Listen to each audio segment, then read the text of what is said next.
On this episode of The Hunt for Amazing Treasures, these Levi's were worn by a miner over 100 years ago. Does that make them the oldest pair of blue jeans in existence? A family of commercial fishermen hooked their net on the wreck of a treasure ship. But could this be a mistake? All coming up on The Hunt for Amazing Treasures.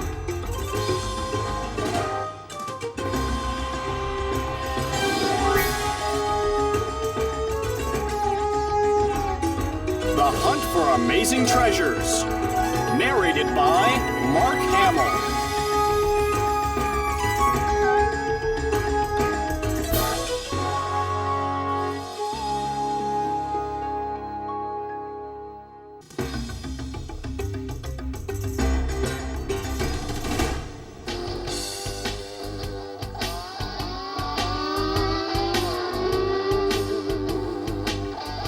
Levi's jeans are the consummate American icon.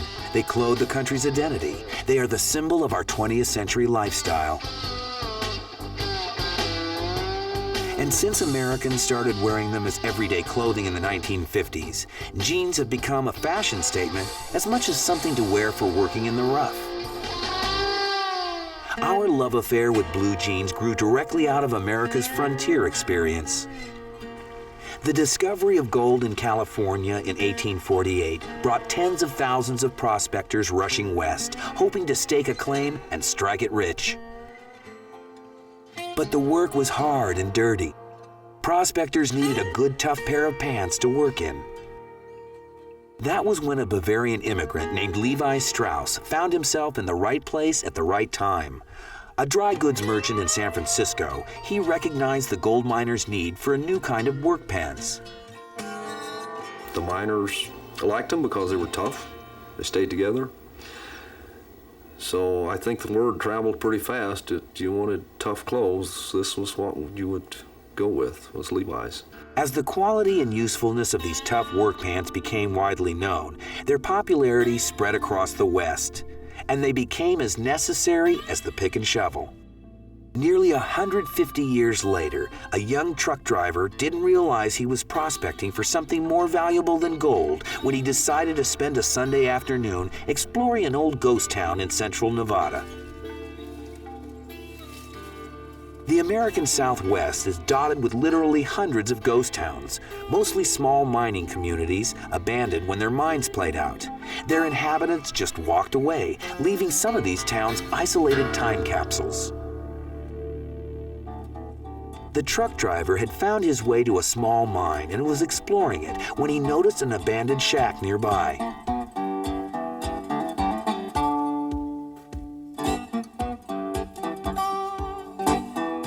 Pushing his way inside, he discovered, buried beneath some broken furniture, a pile of old and ratty clothing. And I'm sure that 1,000 other people have been through this old cabin and seen the pants and the clothes laying there, and they were just too dirty to pick up or of no value. Most of the old ghost towns, all the old lanterns and the front doors and the windows and the bars from the old saloons, that's all been taken out years ago, and this was just something that apparently nobody wanted. The young trucker knew of Ron and thought he might be interested in the clothes. That's because Ron is a leading supplier of vintage clothing for people who take part in historical reenactments, like this one from the Civil War, and Ron is always looking for old and original items. And then one day, a UPS man brings in a box, and I open the box, and it's just full of dust and dirt and rock. And I dumped the box out, and there was a couple of shirts, a coat, a pair of shoes, and a pair of pants in there. And I started to throw them away. They were just nasty, filthy, muddy. 5 trips through the washing machine, and Ron recognized the pants as Levi's, older than any he had ever seen. He knew that in 1996, the Levi Strauss Company paid $25,000 for what was believed to be the oldest existing pair of Levi's, estimated to be 100 years old. Ron contacted them. I told the lady I had an old pair of Levi's. She said, yeah, you and 10,000 other people, because apparently everybody that's got an old pair of Levi's had been calling. I said, no, really, I do have. And the first thing she asked, have you washed these? And I said, yes, ma'am. And she said, "Oh no." I said, "It took 5 times to get the mud out. You know, they were filthy." And she said, "Did they stay together?" And I said, "Sure, they're Levi's." And she said, "Describe them." And I said, "Well, they've got one back pocket." And she said, "Well, that's 1906. Because after that, they went to 2 back pockets." And I said, "The inner pockets are made of the same fabric as the outer pockets." And she said that was around 1900 to 1902. And then I told her that they had a side pocket, like a pliers pocket on work pants. And that's when she said, "No, well, then they're not Levi's." The problem is, there are no records at Levi's that go back before 1906. That's because of a devastating event called the San Francisco earthquake. The earthquake started fires that leveled 60% of the city, including the Levi Strauss factory and all its records. So any attempt to date an old pair of Levi's involves serious detective work. But I said, "They've got Levi Strauss on the rivets. All the Levi rivets say Levi Strauss San Francisco." Well, that's when she said she'd like to see some photographs of them. So I took photographs and sent them to her. And she called me back the next day after she received the photographs, and she was definitely interested in these because they were different. Although the Levi Strauss Company couldn't say for sure they were the oldest pair, they still wanted to buy them from Ron, offering him $30,000. But Ron turned it down. He wanted to know if these were the oldest pair, so he looked around for an independent expert who could help him find out. Zip Stevenson buys, sells, and wears vintage blue jeans. The pair he's wearing right now cost $2,500, and Ron's old pair is exactly the kind of treasure that Zip is looking for himself. If you spend day after day after day looking for plain old reused 501s, well, you're motivated to go out and get those ones because you're hoping to find the big score, the jeans that are worth $1,000 or a couple $1,000. Once a month, in the parking lot of the Rose Bowl in Pasadena, California, you will find Zip surrounded by scores of Japanese hunting for rare and valuable vintage blue jeans. The jeans make the long trip to Japan, where there's a high demand for American Levi's. They think nothing of spending $500 for a pair of 501s from 1967, or $2,500 for a pair of double X's from the 50s. Ron contacted Zip and arranged to bring the jeans out to Los Angeles for an appraisal. Although Zip knew he was going to see a really old pair of jeans, he couldn't help but be impressed when he first set eyes upon them.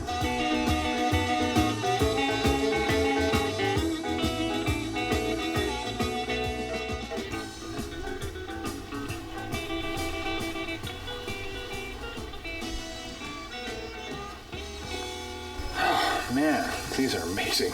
Jeez. Look at that primitive stitching. This is so amazing with the coin pocket way up on top, up on the waistband like that. So unique. It's got a totally weird looking pleating, which makes it so special. This is something that, this is so unique. This ruler pocket, or whatever you call that, that's totally unique in Levi jeans. I've never even heard of people talking about this existing. This jean is like 120 years old. Yeah, I think this is the oldest pair. I'm confident about it. It's really unusual and really interesting and different and killer pair. I understand where you're coming from, not wanting to accept an offer even if it's a lot of money, and whatever the top of the market is, whether it's $10,000 or $1 million, your pair is at the top of the market. It's dead on. So yeah, it's a really special piece, and you got a treasure. You really do have a treasure, so congratulations. Our love of jeans cuts right across society. They are the most common item of apparel in the world today. You can take the most hardcore biker guy, outlaw biker, he'll be wearing Levi's, and the President of the United States will be wearing Levi's. Confirmed in his belief that he owns the oldest known pair of blue jeans, Ron's more than happy to hold on to a piece of his country's past. It's America's history. It's who America, it's who we are. It's the cowboy history is the only history that we have in the United States that's different from the rest of the world's. The vintage American blue jean, and we are almost always talking about Levi's, has become one of the most sought-after fashion statements in the world today. There's jean buyers from Hong Kong to come to LA once a month, from Taiwan, Thailand, Israel, France, Germany, Italy. Seems like the whole world looks for Levi's. You hear about people finding them at garage sales, estate sales, thrift stores. People find them in abandoned cars, maybe in junkyards. So take a look around for those old Levi's. You know, the ones you'll never wear again because the waist's too tight. Who knows? You might end up prospecting for gold right in your own closet. Coming up next. They used to be a family of commercial fishermen. Now they're treasure hunters. But was it all a mistake?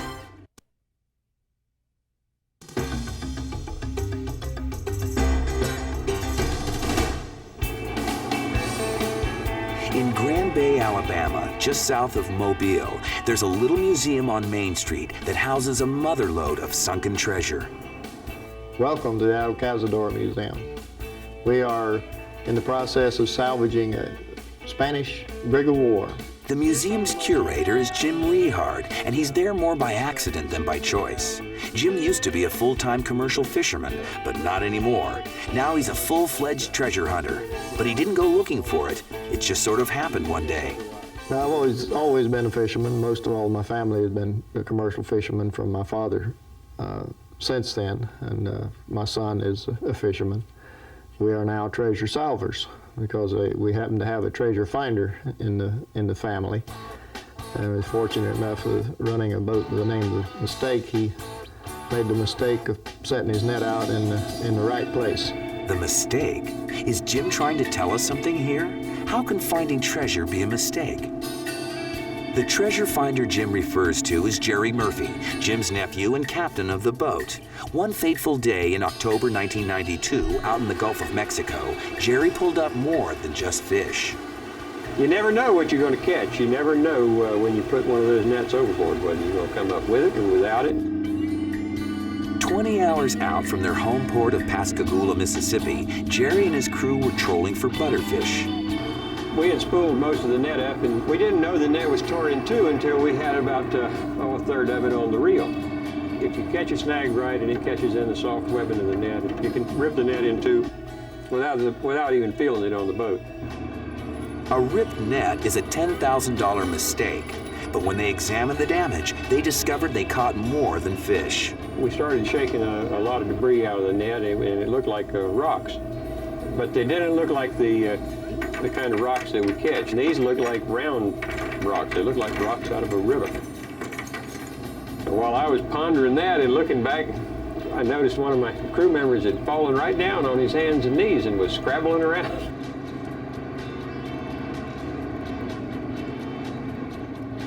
He started hollering. I couldn't make out what he was hollering. I better go see. When I got down there, he stuck a handful of it in my hand, and it was undeniably coins. What the hell is this stuff, Tim? Looks like some kind of money to me. When we finally got everything aboard, what we had in that catch with the broken net was about 1,000 coins. Realizing that where there were 1,000 coins, there were probably a lot more, Jerry made sure to note the ship's exact location. Using LORAN, a global position indicator, he recorded the spot in the ship's log. Then he called his uncle, Jim Rehard. Jim, I got to tell you, we got the good news and we got the bad news. The bad news is that we tore the net, tore it in two. The good news is it looks like it might be the best drag we ever made.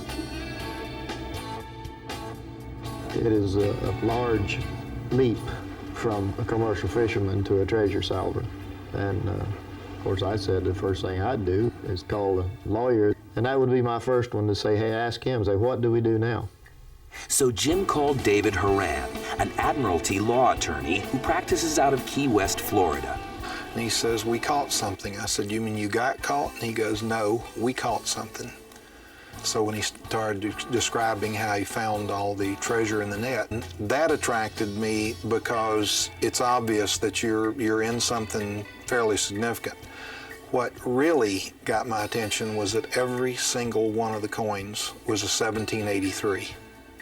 That means you've got a mint shipment. And if you've got a mint shipment, you've got a lot of stuff on board. That's not pocket change. David helped Jim file a salvage claim, and they were off and running. But deep water recoveries are expensive propositions. Horan advised caution. First research the wreck and find the ship's identity. Then see how much treasure may have been on board. In other words, make sure this is going to be worth the effort. We contacted Robert Stenuit out of Brussels, and he went down to the Archives of the Indies in Seville, Spain. Archive of the Indies, the greatest repository of information about Spain's conquest of the New World, where historians and treasure hunters alike uncover hidden secrets of mysterious shipwrecks like this one. According to the old documents, the ship could only be El Cazador. Bristling with cannons, she was the armored car of her day. The ship was headed from the mint in Veracruz to New Orleans. The manifest clearly recorded her cargo as 450,000 silver pesos.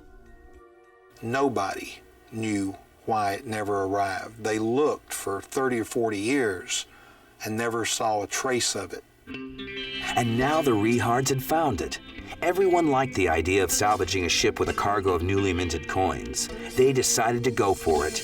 But recovering treasure from a depth of 300 feet turned out not to be so easy. We're talking about something that's pretty high tech.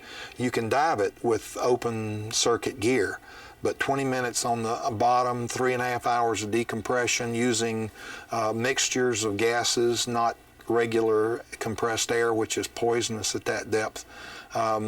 It gets to the point where it's a very expensive proposition. It's very money intensive. We're talking about to field the right kind of expedition out there, we're talking about $25,000 to $40,000 a day. And that's a lot of coins. They first contracted with Oceaneering, a company that services oil rigs and does deep water work all around the world. Oceaneering had the Wasp suit, a one-man submersible that resembles the insect.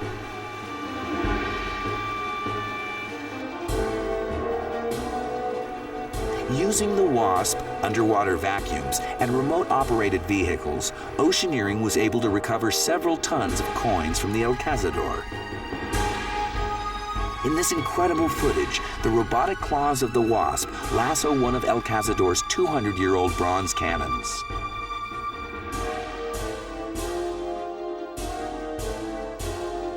Although the Wasp is designed for working at great depth, like anything mechanical, it can break down, and does. It just seemed like that every time that we would get a new piece of equipment, that it would malfunction, something. You have to have several different pieces of equipment, and they all have to work, or none of them are any good. Yeah, anything mechanical's got to have just one or two problems anyway.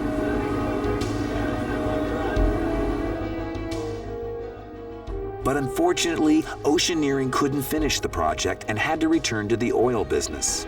In came Merrick's, a company specializing in treasure recovery using divers, sort of the old-fashioned method.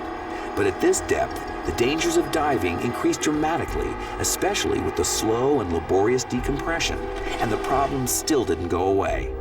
They had some bad trouble with some of their gear, which is it's a standard within the industry. So did Oceaneering. I mean, when you're working with that kind of pressure, you have a lot of malfunctions.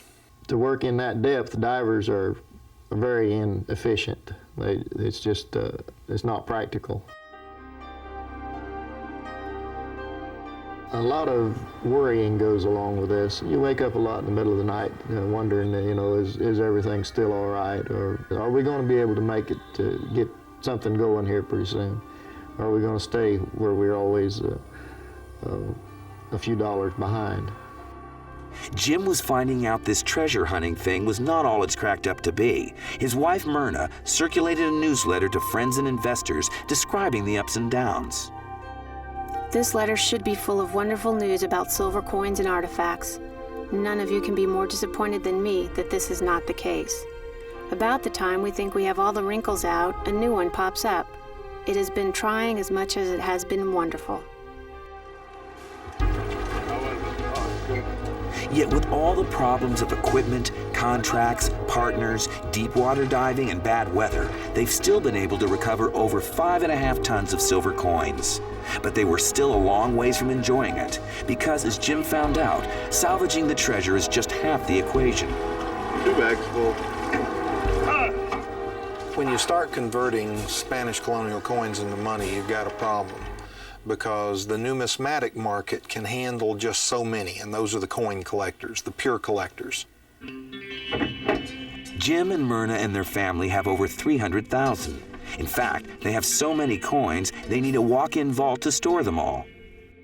The rule of thumb in the world of art and antiques is that there is a diminishing supply of material.